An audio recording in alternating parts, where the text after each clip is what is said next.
नमस्कार फ्रेंड्स, मी स्मृती देसाई तुम्हा सगळ्यांचं स्वागत करते हाऊस पार्टी टुडे स्पेशल या चॅनलमध्ये।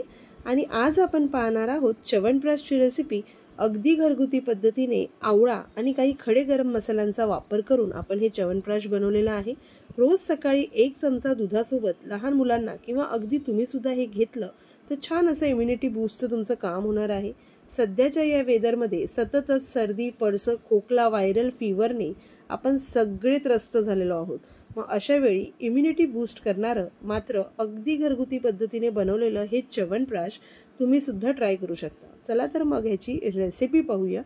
तर त्यासाठी सगळ्यात आधी मी ते हे अर्धा किलो आवळे घेतलेले आहेत आणि अगदी स्वच्छ धुवून घेतलेत। मी हे मार्केटमधून आणतानाच थोडे मोठ्या साईजचे आणि डाग नसलेले असे छान असे निवडून हे आवळे आणलेले आहेत। पूर्ण वजनी जर तुम्ही पाहिलं तर हे अर्धा किलो आवळे आहेत। आणि आता हे आवळे आपल्याला व्यवस्थित वाफवून घ्यायचे आहेत। तर वाफवण्याआधी मी याला स्वच्छ धुवून घेतलंय। इथे पाणी गरम होण्यासाठी एका पॅनमध्ये मी ठेवलेलं आहे आणि यावरती ठेवते मी चाळणी। आणि आता हे सगळे आवळे ह्या चाळणीमध्ये घालून यावरती झाकण ठेवायचं आहे व साधारण एक 7 ते 8 मिनिटं आपण ह्याला छान अशी दणदणीत वाफ आणणार आहोत, जेणेकरून हे आवळे छान असे शिजतील। आता हे शिजताना आपल्याला ह्यावरती कोणतेही चिरे द्यायचे नाहीयेत किंवा हे कापायचीही गरज नाहीये। हे वाफले की ऑटोमॅटिकच ह्याच्या पाकळ्या ज्या आहेत त्या वेगळ्या होतील। ते पहा, आता मी झाकण ठेवलंय आणि 7 ते 8 मिनिटं फास्ट गॅसवरती आपण ह्याला वाफवून घेऊया।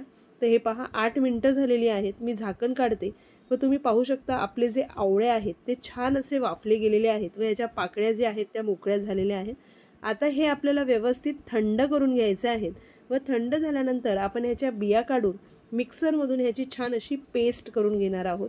ते आता मी थंड होण्यासाठी बाजूला ठेवते व तोपर्यंत च्यवनप्रकाशमध्ये जो आपल्याला एक मसाला बनवायचा आहे तो मसाला बनवून घेऊया। तर सगळ्यात आधी गोडासाठी आपण इथे गुळाचा वापर करणार आहोत। तर साधारण 350 ग्रॅम एवढा मी इथे गुळ घेतलाय। गुळाची पावडर मी घेतलेली आहे। तुम्ही साधा गुळ घेतला तरी सुद्धा चालेल। आणि इथे माझ्याकडे हा थोडासा काळा गुळ होता, तोही मी घेतलेला आहे, कारण पावडर थोडीशी कमी होती। तर 350 ग्रॅम एवढा हा गुळ आहे। आता ह्यात जे मसाले घालायचे त्यात मी घेतलेले आहेत हे 4 अगदी छोट्या साईजचे ते तमालपत्र। जर तुमच्याकडे मोठ्या साईजची तमालपत्र असतील तर ती 2च घ्या। आता इथे 2 टीस्पून एवढी बडीशेप घेतलेली आहे, 7 हिरव्या वेलच्या घेतलेल्या आहेत आणि 2 टीस्पून एवढं जिरं घेतलेलं आहे। अगदी 15 एवढं काळे मिरे घेतलेलं आहे आणि छोटासा असा हा जावित्रीचा तुकडा मी इथे घेतलेला आहे। त्याचप्रमाणे 8 लवंगा घेतलेल्या आहेत आणि 2 इंची मी इथे दालचिनी घेतलेली आहे। ही दालचिनी आपण व्यवस्थित तोडून घेऊया व हे मसाले आपल्याला छान असे भाजून घ्यायचे आहेत, अगदी याचा अरोमा सुटेपर्यंत। आता इथे 2 टीस्पून एवढं मी सुंठ पावडर घेतलेली आहे आणि अर्धा टीस्पून मी इथे हे जायफळ आहे जे किसणीवर किसून घेतलेलं आहे। आता मी सध्या गूळ बाजूला ठेवून देते आणि हे जे मसाले आहेत ते आपण छानपैकी भाजून घेऊया। ते भाजण्यासाठी गॅसवरती मी ठेवलेला आहे पॅन आणि पॅन आपला अगदी व्यवस्थित गरम झाला की आपण हे मसाले व्यवस्थित असे रोस्ट करून घेणार आहोत। तर सगळ्यात आधी दालचिनी आणि हे तमालपत्र मी तोडून टाकते, जेणेकरून हे व्यवस्थित असं भाजलं जाईल। तर फक्त ह्याचा अरोमा सुटेपर्यंत आपल्याला ह्याला भाजायचं आहे आणि साधारण सगळे पदार्थ आपण यात भाजून घालणार आहोत, कारण च्यवनप्रकाश हे आपल्याला आपल्या एअरटाईट कंटेनरमध्ये व्यवस्थित असं पॅक करून ठेवायचं आहे, जेणेकरून हे महिनाभर व्यवस्थित टिकेल। तर हे पहा, मी दालचिनीचे सुद्धा इथे तुकडे करून घेतलेले आहेत आणि अगदी 2 मिनिटं आपण ह्याला व्यवस्थित असं भाजून घेऊया। ह्याचा हलकासा असा अरोमा यायला लागला की आपण लगेचच हे काढून घेणार आहोत। तर अगदी व्यवस्थित असं मी ह्याला 2 मिनिटं परतवून भाजून घेते व त्यानंतर आपण ह्याला हलकंसं थंड करून घ्यायचं आहे व मिक्सरमधून ह्याची फाईन पावडर करून घेणार आहोत। ते पहा, आता हे छान माझे मसाले जे आहेत ते इथे भाजून झालेले आहेत, अगदी 2 मिनिटंच भाजायचे आहेत। आता मी हे एका ट्रेमध्ये काढून घेते आणि आता ह्याच पॅनमध्ये मी ही जी सुंठ पावडर घेतलेली आहे ती भाजून घेणार आहे। तर 2 टीस्पून एवढी सुंठ पावडर आपण घेतली होती।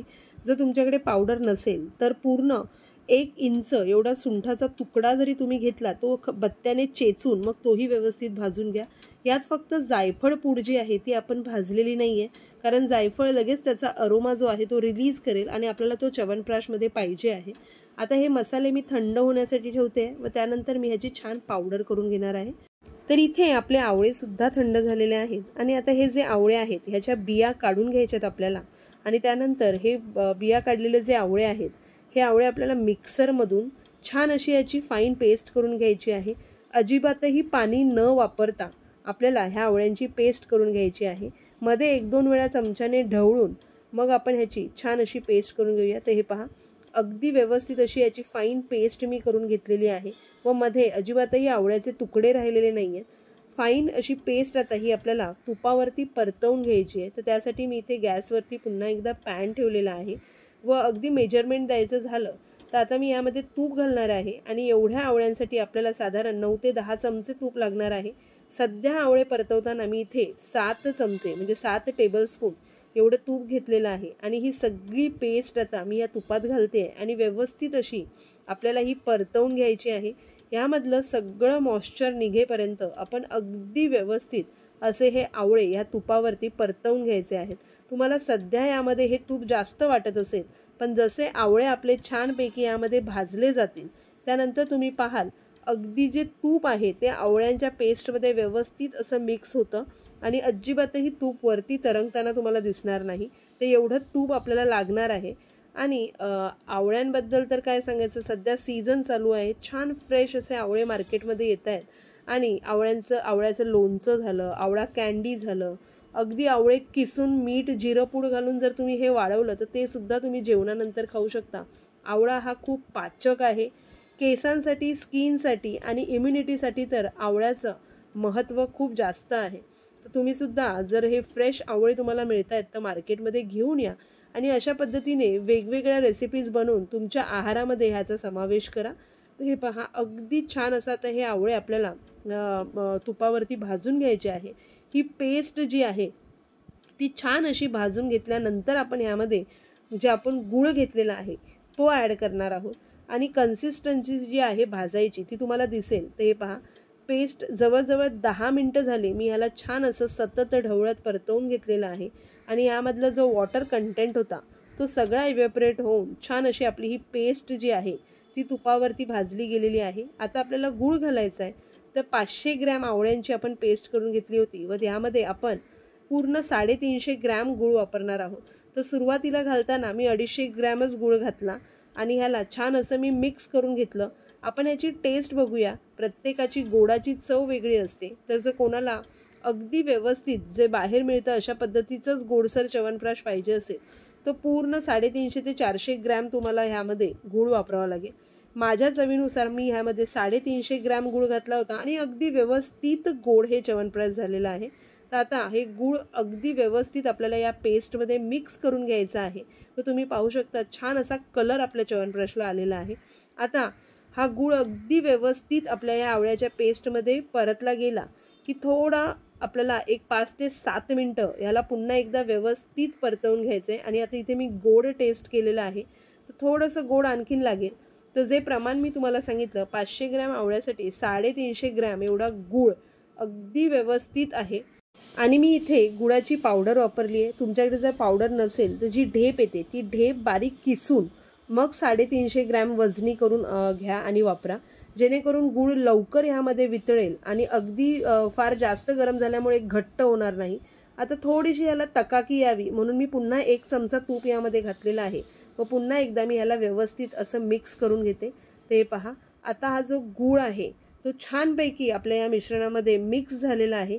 आता आपण ही जी पावडर करून घेतली होती, जे आपण गरम मसाले भाजले होते त्याची, ती मी यामध्ये घातलेली आहे.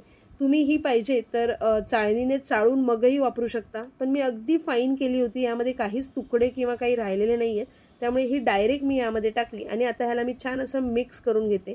गरम मसाल्यामुळे च्यवनप्राशला आपल्या छान अशी चव येते.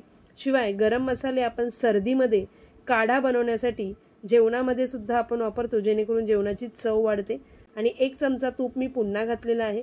तुम्ही पाहू शकता साधारण सुरुवातीला 7 चमचे व आता पुन्हा एकदा 2 चमचे असे करून टोटल 9 चमचे एवढं तूप आपण ह्या च्यवनप्राशसाठी वापरलेलं आहे. च्यवनप्राश आपला तयार झालेला आहे. मसाले टाकल्यानंतर अगदी 5 मिनिटच आपण ह्याला परतवून घेतलं आणि आता गॅस बंद करून आपण ह्याला थंड करून घेऊया व थंड झाल्यानंतर एअरटाईट कंटेनरमध्ये आपण ह्याला काढून घेणार आहोत.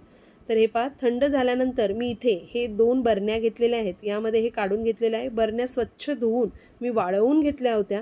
आपण हे छान असं स्टोअर करणार आहोत.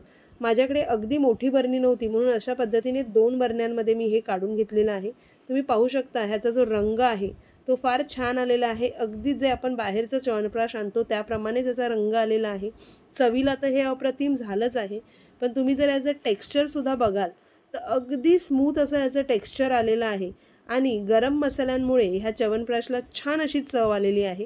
मी तुम्हाला चमच्याने हे काढूनसुद्धा दाखवते. हे पहा, अगदी छान असं घरगुती पद्धतीचं आपलं च्यवनप्राश इथे रेडी झालेलं आहे.